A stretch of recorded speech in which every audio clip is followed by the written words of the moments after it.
Hello, everybody, and welcome back to another episode of Kerbal Space Program in the series that we're calling KSP POV2, where we play Kerbal Space Program in first person. Today, we've got a couple different missions to work on. In the last episode, we did a handful of stuff just trying to get ourselves some money and everything, but today we are going to focus solely on the Pinhole missions. That is one of the crafts that we built in episode 1 that was an attempt to poke through the curtain of space and see what else lies out there behind there. We had one semi-successful attempt and then one disastrous attempt, and on neither attempt did we get the mystery goose science, so that is going to be something that we're going for today. So here we are loading up the Pinhole 2. We're going to try to see if we can get it back through the atmosphere once again. So at the end of the last episode, we unlocked this camera, and that's going to be a very good camera. It's going to make a huge difference in our program. The primitive camera that we had before just wasn't cutting it. So here we are using the Crash artificial simulation mod. And we just want to see if those wings that we put on there are going to be able to hold up to the aero forces. And we quickly discovered that they don't. So that's good. It's good to know. I'm glad that we didn't make that whole rocket spend all that money just to have our craft tip over on us right at the beginning. So we go and we put on these bigger wings and throw in a couple more fuel tanks, trying to see what we can do with how many parts that we have. I think we only have a 30-part limit at the moment. Yeah, so once again, we're just going to do a quick test of the wings and see that it has some stability to it. It did, on the test, it did go the wrong way, but it seemed to be working out. We're just going to go ahead and give it like a nice little paint job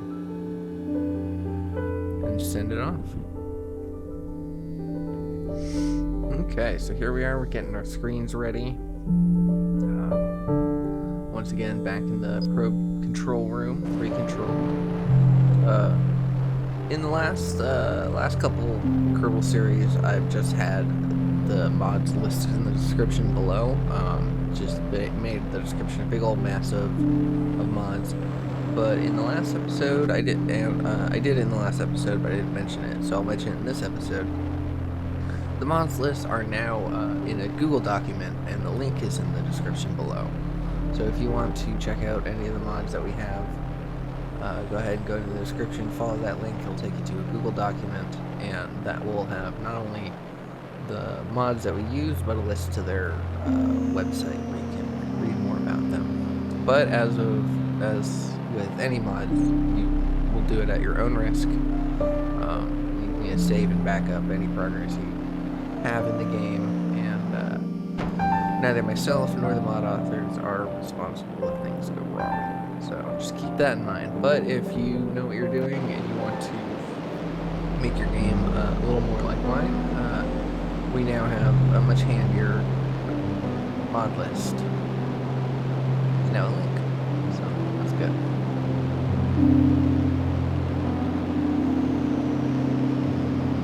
So here we are. We're just getting ourselves up to a higher altitude. We're going to try to break that carbon line. We're doing a very slight, but still aggressive gravity turn.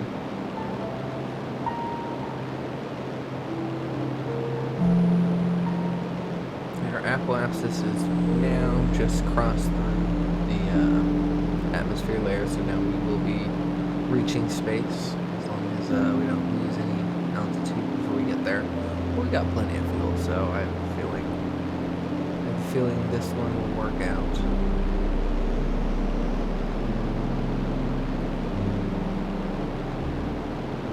This actually should have been the Pinhole 3 because of the mess up in namings in the last episode.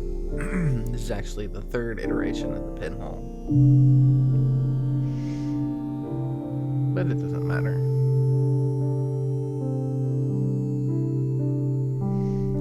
So I'm going to try to grab science in both space low over Kerbin and high over Kerbin.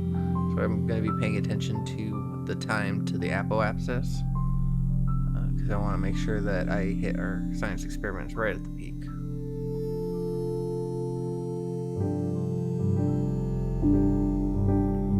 So I'm just fast forwarding ahead, getting us a little higher. Certainly isn't the 2 kilometers that we had from the first time, but that's okay. So here I am, collecting whatever science we can. And I'm going to use up the last of our fuel to, not exactly circularize, but to kind of circularize, to come in at a better angle, at a less steep angle. And then I go ahead and kick off the trash, let it fall back to the planet. Point myself retrograde, because I'm probably going to end up losing signal by the time we re-enter the atmosphere, because I think I'm just going to be too far away from the KSP.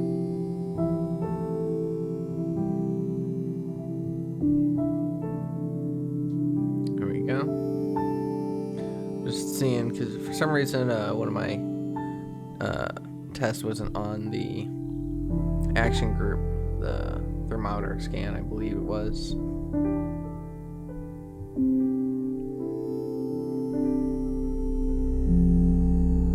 Surprisingly, we still have connection, so that's nice. You can still see what's going on. You can still hold retrograde. I come to the crash specialist desk to turn on some of the alerts, but before I know it, our craft explodes in the atmosphere, and we have nothing to control. So we go back to the KSC, and we check through our contracts, and we actually did complete the contract that we had, is to enter into the space. So it wasn't a full waste. So I'm just coming through here to see if there's anything else I can grab to kind of supplement that. And we have another world's first orbiting contract.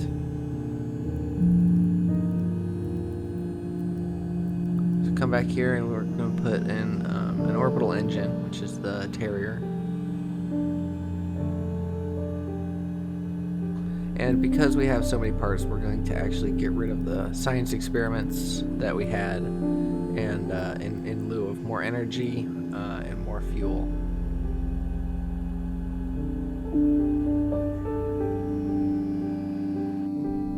So here we are, the Pinhole 3, which is basically the same as the Pinhole 2, just subdivided a little bit with the Terrier engine, in the hopes that it will be enough to get us orbited and preferably deorbited, because we'd like to bring it back. We don't have room for a satellite just yet, because it doesn't have any communication, so all it would be is just trash. You don't want trash.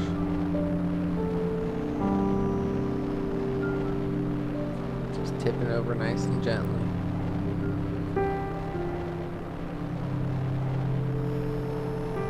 Looking at our solid fuel in the resources tab.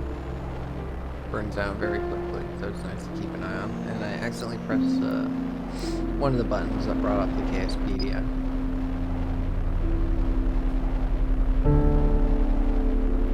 So you can look on both the left side with the numbers that are counting down, and the right side to see the visual of how much fuel is left. So that's what I was keeping an eye on to make sure that we timed it right. And for some reason, in the previous iteration of the Pinhole, I had the throttle tuned down. So that's why you saw me adjust it real fast, because I wasn't actually flying fast enough, barely burning. So I'm just going to take a quick moment now, and we're going to talk a little bit about where we plan on going with this series. As you can see here, we're just going to be breaking the Karman line and coming on back, so we don't have to really focus on too much. So in the next episode, I already have that one recorded. and we are going to be doing a huge grind for some science in order to unlock a part. But that one part that we ended up unlocking will bring us a lot further in our goals. Just by having that one part, we will be able to do a lot more things with it. So we focused the whole of next episode into grinding for that. And so that's where we're at with that. The episode after that has not been recorded, and so once we get that out, we're gonna have everything wide open in front of us. And so there are some things that we first need to do regardless of anything, and that's because we play with remote tech. So we are going to need to set up satellites, not just around Kerbin, but around the Mun and Minmus. And we are going to have to also put up telescopes, because we're using the Research Bodies mod, and we did set it so we could see Minmus as well, but as far as any of the outer planets, Duna, Jewel, Eve, any of that, we have no information about them, and so we won't know where they are to even throw ourselves at to visit. So there's going to be a lot of research and stuff to be done. Long haul goals, we're going to want a space station of some sorts. We're also going to want a ground station. I'm thinking on Minmus. We are using the extraplanetary launch pads, so it might be worthwhile to set up a little ground base. Oh, and I talked through it. As you can see, we made our way to orbit. So we finished the one contract that was just make it to orbit, and we satisfied the part of the contract which was make it to orbit and return. So now we're just going to make our way back. But before we go, I am using Flight Computer, and I'm giving it a 900 second delay, which will take us to basically to our apoapsis, the highest point in our orbit, and we are going to plot in our scientific gathering. So what we do here is we put in 900 seconds, and I can't do it from the probe control room. As you see, it brought up the windows right there. But when I come out here and I press the one action group, it goes ahead and stores it in the queue. So in about 15 minutes or so, when my ship is at its highest point in the atmosphere, or at the apoapsis, and it will be on the other side of the planet, so I won't have any control over it. But the Flight Computer will tell it, hey, this is when you need to do all your experiments. And it will do them. So that's good.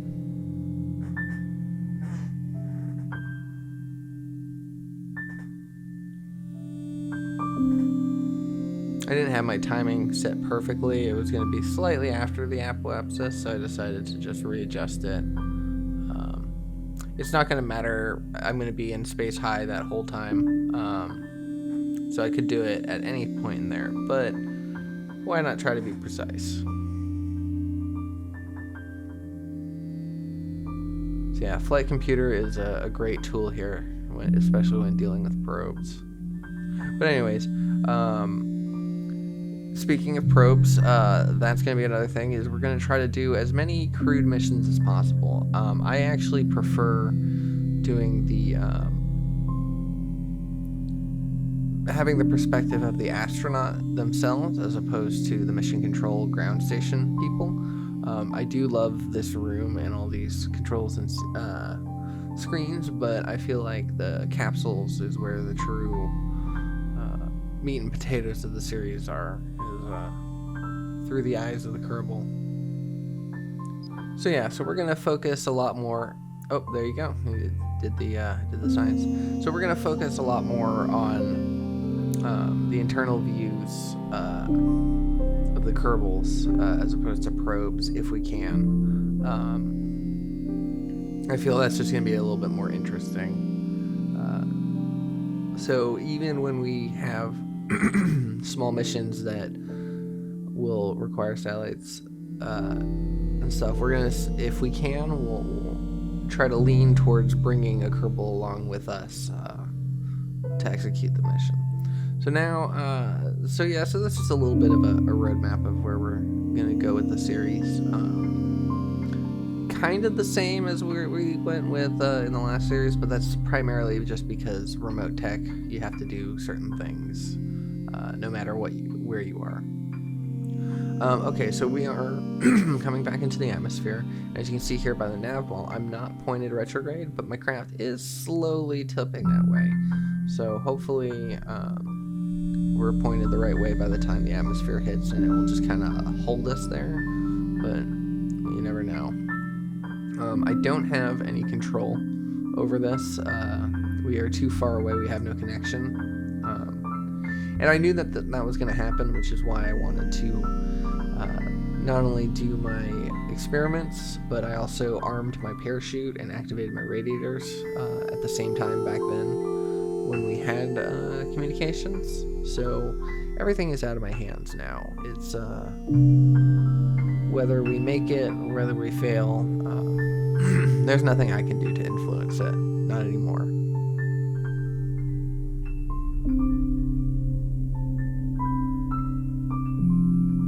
Thankfully, our heat shield is pointed forwards as opposed to our parachute, so as long as we don't start tumbling, we should be relatively the right angle.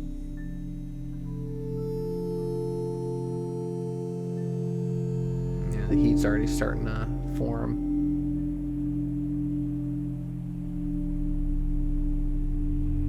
Yeah, when you play with remote tech, it does require a lot of thinking ahead and having contingency plans for when things go wrong, for when you lose connection. And because I was good in my job of arming my parachutes and activating my radiators when I had the ability to, I was rewarded for that in this descent.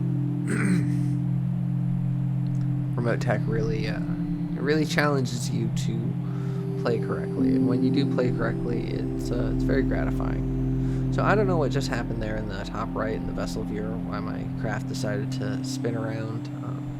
Maybe it just reached a certain axis of the planet and it decided like, oh, that's where we rotate around. Maybe it was the equator or something, but I don't know. It freaked me out. I honestly thought that I was tumbling, but I looked at the camera and I didn't seem to go anywhere, so.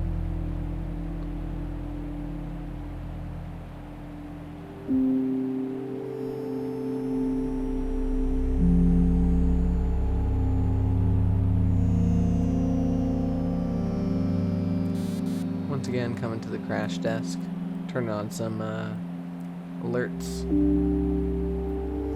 Making sure our parachute is armed. This is right there. You can see that it is. It's nice.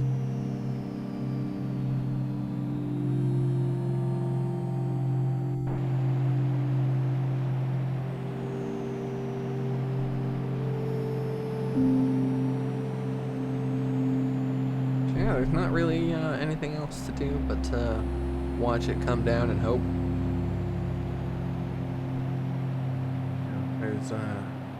Did everything we could. Got a decent amount of science here, so if we do manage to retrieve this craft, it's going to be a huge win for us in our space agency. And as you can see there, the heat just disappeared. So with our parachutes being activated already being armed, we can be very sure that this mission is going to come safely to a head.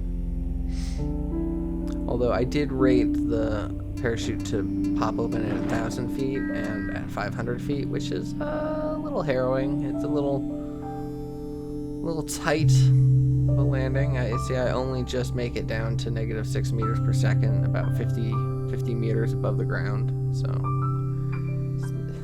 it's not the greatest feeling, but as you see here and as you can see on our vessel view, we are coming down. Coming down fast, or we're coming down safely. There we are. We touched down. We got the Pinhole 3 all the way out, past the curtain of space, did some science, and brought it back.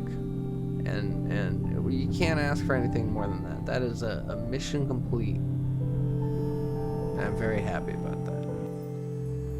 But there you go. The Pinhole 3 completed the series of suborbital contracts and even an orbital contract as well. In the next episode, we are going to start upgrading our rockets, and we're going to start working on having crewed missions, and we're going to get this agency going. But for now, that is where I'm going to leave this episode. Thank you so much for watching. If you enjoyed it, please consider giving me a like, and I will see you in the next one. Take care.